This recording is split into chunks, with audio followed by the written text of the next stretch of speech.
Cecilia was always gracious, but this evening she was almost joyous. She was in a happy mood, and Mallet imagined there was a private reason for it, a reason quite distinct from her pleasure in receiving her honored kinsman. The next day he flattered himself he was on the way to discover it.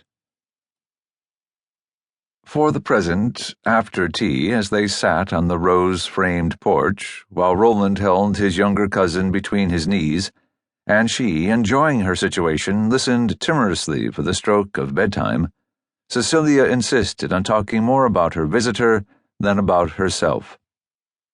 "What is it you mean to do in Europe?" she asked lightly, giving a turn to the frill of her sleeve, just such a turn as seemed to Mallet to bring out all the latent difficulties of the question. "Why, very much what I do here," he answered. "No great harm." "Is it true," Cecilia asked, "that here you do no great harm? Is not a man like you doing harm when he is not doing positive good?" "Your compliment is ambiguous," said Roland. "No," answered the widow. "You know what I think of you. You have a particular aptitude for beneficence. You have it in the first place in your character. You are a benevolent person.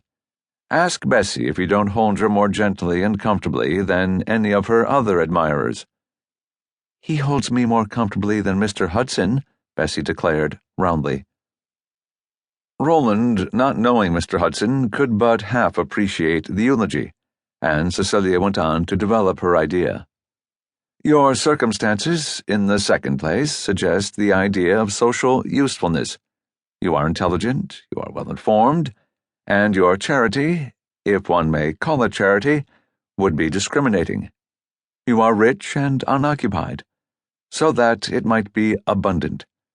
Therefore, I say, you are a person to do something on a large scale.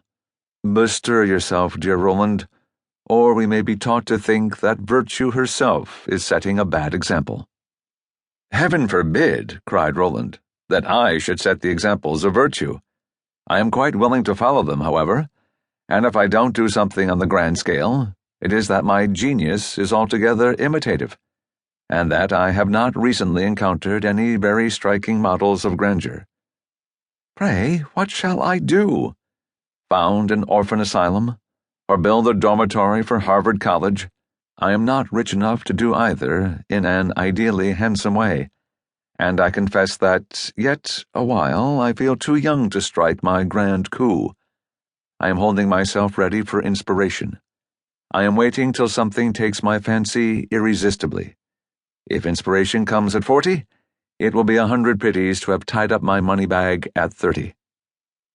"Well, I give you till 40, said Cecilia.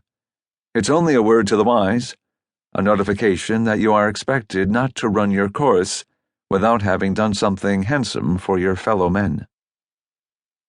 9 o'clock sounded, and Bessie, with each stroke, courted a closer embrace. But a single winged word from her mother overleaped her successive entrenchments. She turned and kissed her cousin, and deposited an irrepressible tear on his mustache. Then she went and said her prayers to her mother. It was evident she was being admirably brought up. Roland, with the permission of his hostess, lighted a cigar and puffed it a while in silence. Cecilia's interest in his career seemed very agreeable. That Mallet was without vanity, I by no means intend to affirm.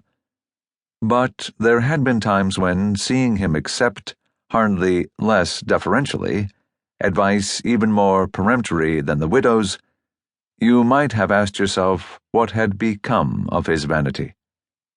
Now, in the sweet-smelling starlight, he felt gently wooed to egotism.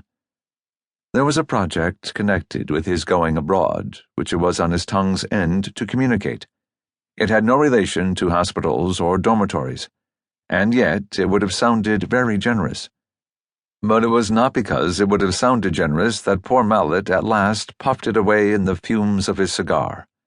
Useful though it might be, it expressed most imperfectly the young man's own personal conception of usefulness. He was extremely fond of all the arts, and he had an almost passionate enjoyment of pictures. He had seen